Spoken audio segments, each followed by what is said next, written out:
Hey guys, Doug Pedersen here, welcoming you to video number 3 of 52. It's not a 52-week video series, but again, here I am upholding my resolution this week to put a video a week on this Facebook page teaching something of value. So we're talking about self-care. Thanks for checking out my video last week, 5 biggest lessons. I really did enjoy putting that together for everybody and really enjoyed all the feedback and engagement that I got. So thanks for checking that out. Today we're going to go a little bit deeper with one of the concepts that we shared. Remember what we talked about last week. Again, my self-care journey starting 27 years ago. If someone had given me the 5 biggest lessons that I've learned, it would have collapsed time for me. And so what did we talk about? We talked about the 5 lessons in terms of powers. It was the power of, remember, the power of systems, the power of subtraction, the power of stacking, the power of vistas, and then my ultimate favorite, the power of faith. So if I would have had those things at the beginning, at 15, 16, 17 years old, it really would have collapsed time for me. So today, I want to take that first one. It was the 5th power. It was my countdown from 5. So number 5 was the power of systems, and talk about that a little bit more. And remember what I said last week, is that for health or for self-care to really hit a peak level, you have to understand that there's dynamic systems at play. It's not the one thing that you need to do or the one type of workout or the one way of eating or the one food that you need. You need to understand that there's dynamic systems at play or at work that need to work coherently together. When they're aligned, you feel good, and when they're out of alignment, that's when we feel not at our best, okay? So the power of systems, let's talk a little bit more about what those are, go another level deeper, and get you guys on your way. So, sound good? All right. So today, we're going to be talking about the modern self-care model. So don't get nervous if you can't see what I'm going to draw here, if you can't read this right now. I'm going to post a picture of this chart in the comments at the end of the video, and you'll be able to see it up close. But before I get into the model, last night, it was bedtime at my house with the kids. I've got 2 small kids, and Andrew, who's my oldest, 7 years old, in 1st grade, he came and found me after bath. I was actually in his room. He's like, "What are you doing, Dad?" And I just so happened I had my notebook out, my pen out, and I was jotting down some notes for this video shoot today. And because he's learning how to read, and because he's a 1st grader, and because he's Andrew and learning how to write, he wanted to write something. So I was like, okay, take this section on the page, and let's see what you got, buddy. Give me your best wisdom. And wouldn't you know what he wrote? Wouldn't you know what he wrote was my old model of self-care. Okay, so for me to talk about the modern self-care model and model it out for you, that presumes that there's an old model. And so I don't know if there's an old model in terms of literature or how people think, but I know for me there definitely was an old model, and this is the paradigm that I had. And so what did Andrew write? Okay, he wrote, basically, once he got it all down there and asked me how to spell a couple of things, it said, if nothing goes right, go left. So, I don't know, I thought that was hilarious. He wrote, if nothing goes right, go left. To me, that was hilarious because, if you know Andrew, he's a bit of a jokester, and he likes those dry or like those corny one-liners, and I don't know where he gets them from, KidsTube or whatever, but that's what he wrote. And when I asked him, what made you write that? He's like, well, you're going to post this note, and this would be or you're going to post this video, and this would be something that I would tell the people. And I was like, boom, that's beautiful, because it really illustrates where I was at 15 or 16 years old when I was thinking about my healthcare or my self-care. If something wasn't going right here, I would turn this way and try over here. If it wasn't going well over there, then I would turn this way. I just was like a ping pong ball going back and forth. And so to me, that's the old model of self-care. If nothing goes right, you go left. People are pivoting, but it's still a blind experience. And so I want to open the blinders and really show you what I wish I had at 15 or 16 years old in terms of what really is the whole self-care picture. What's that model look like? And so let's talk about it right now. So diving right in. The modern self-care model, I want you to imagine or think of yourself as having 4 domains or 4 bodies, if you will. And I'm going to put them on this chart here in no particular order, but I'm going to stack them in a circular form. Okay, so and I'm going to label them for you. All right, so Let's just call this the first domain or the first body, okay? Second one would be here. Second domain, second body of yourself. Third here. And fourth there, okay? So again, no particular order, but this is gonna come home here in a few minutes and totally make sense. But let's name them for you. So the first body that you gotta work on is the physical, all right? Again, if you can't see this, I'm gonna post it, take a picture and post it at the end so that you can see it. But the physical body or the physical domain, all right? Second one, put it over here, would be the mental body or the mental domain, okay? That's your thoughts, right? Physical, that's everything you think about, your skin, bones, muscles, everything physical, all right? Mental, we're just talking about thoughts. Just talking about thoughts, all right? Number 3. Getting close to the wall there, don't want to write on the wall.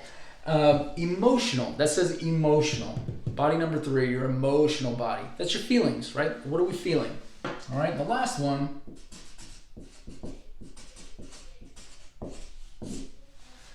would be the memory body, okay? So just with this alone, I want you to think about the dynamic systems that I talked about. I mentioned some of these before, but there are 4 primary systems or 4 dynamic areas, 4 dynamic bodies, 4 dynamic domains that you need to pay attention to if you're really going to strive for the ultimate level of self-care, or even just a level of feeling good that maybe you haven't felt in a long, long time, if maybe ever, okay?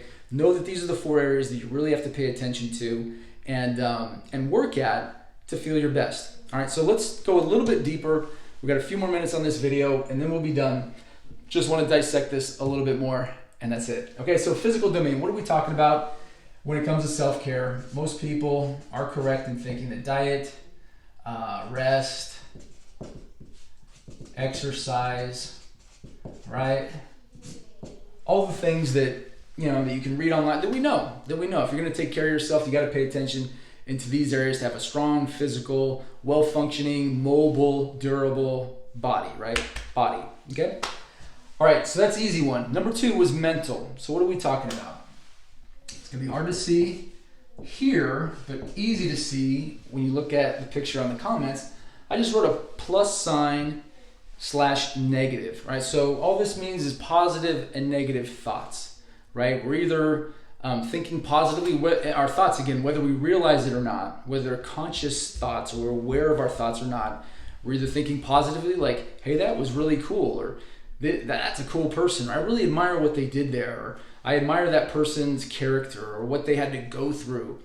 Or we're thinking negatively like, this is stupid, this is lame, that guy in the video, he doesn't know what he's talking about, or this just isn't fair. They're either positive or negative, what we're thinking, okay? Number 3, emotional body. Okay, what are we talking about there? Different, but similar to the mental body. I got a positive and negative here. We're talking about emotions, okay? Positive or negative emotions. Okay, I'm gonna use 2 terms here that are important. They're either gonna be rejuvenating, I'm gonna abbreviate that, rejuve. Okay, rejuvenating emotions or depleting. Why would they rejuvenate or deplete? Okay, here's why.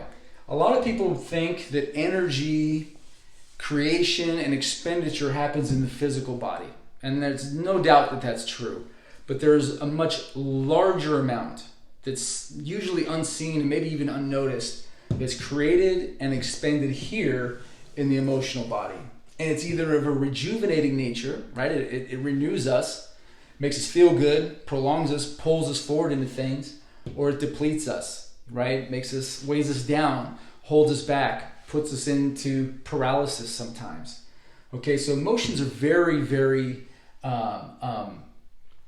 strong to pay attention here to this body and really get good self-care there. Because again, when it comes to emotional responses, I have them listed as positive and negative. I don't necessarily mean good and bad, but I associate depleting emotions with everything fear-based.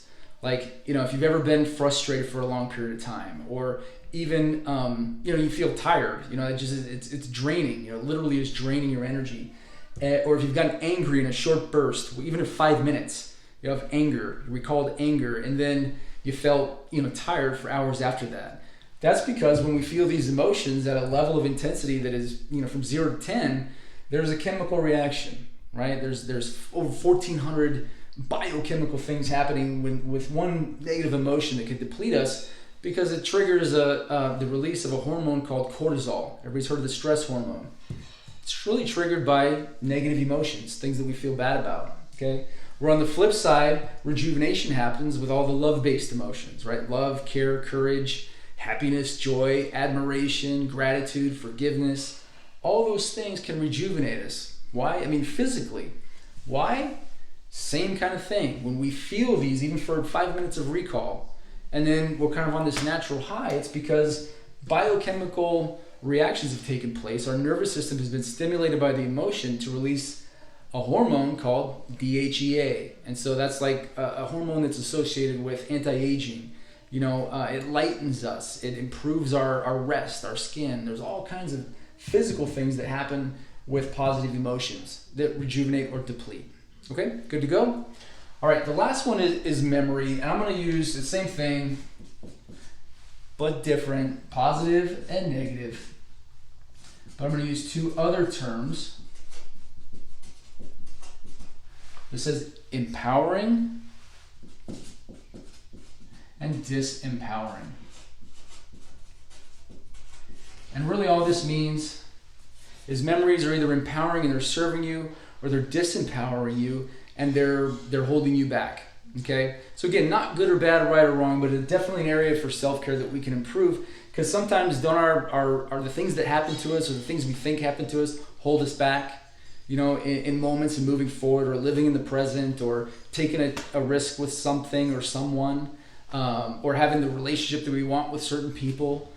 It definitely is. And so we want to get to the empowering meaning of things, even if it happened long ago. And as we go through life and get more experiences, we want to have empowering meanings, even if it doesn't feel so good. Okay, and it's really, really important. And so right here we're talking about reframing or mastering meaning, as Tony Robbins would say. Okay, so it's really about the meaning. And you want to get good there. Okay, so these are the four bodies, these are the four domains, these are the elements within them that we have to pay attention to. These are the buttons that we can push, or the levers that we can pull in our self-care journey. And what we're after is this, okay? That's why I drew these in a circle.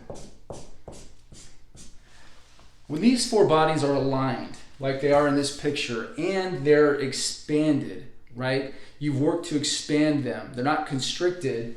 You really have found what I call is your center, all right? So you get your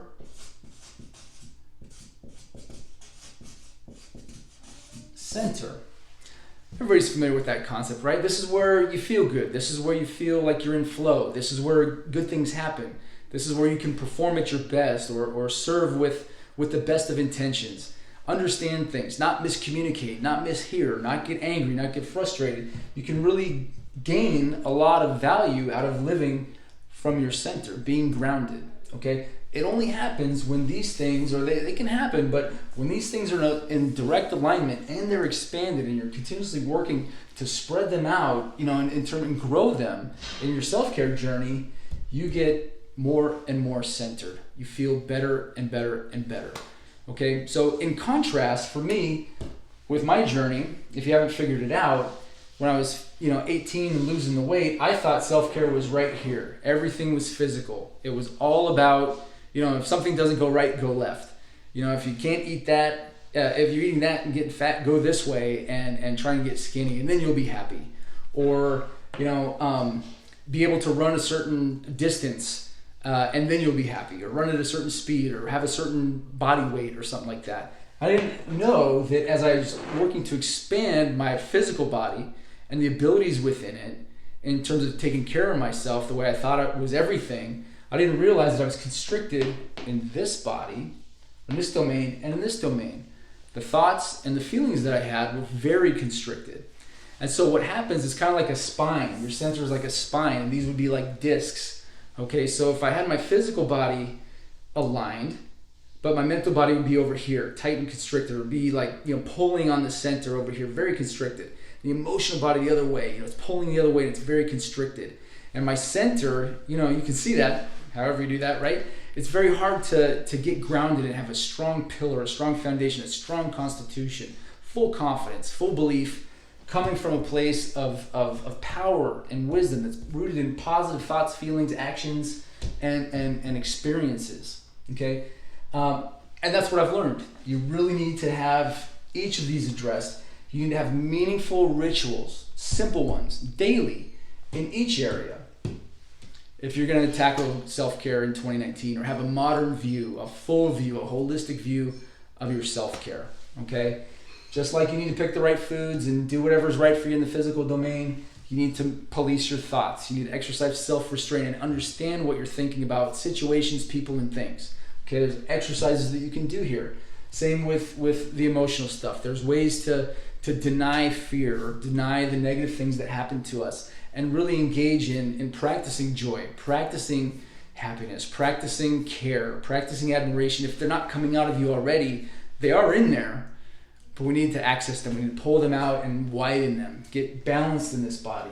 And then our memories. And as we're creating new experiences, are we really finding the powerful meaning? Are we really finding how those moments have served? Are we finding a way to heal the past?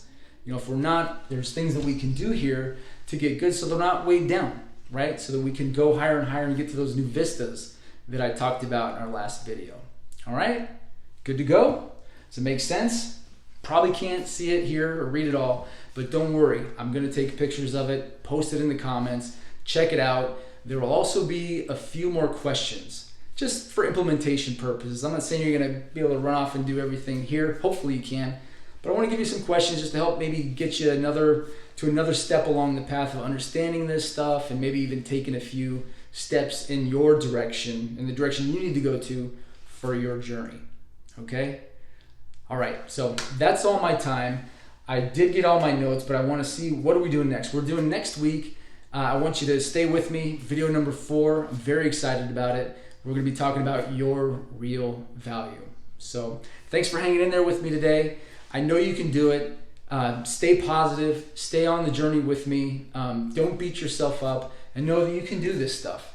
You've probably heard of this already, and things that we're going to be talking about, the little things, the strategies, the rituals, are things that you can do. And perhaps maybe you're doing them already, but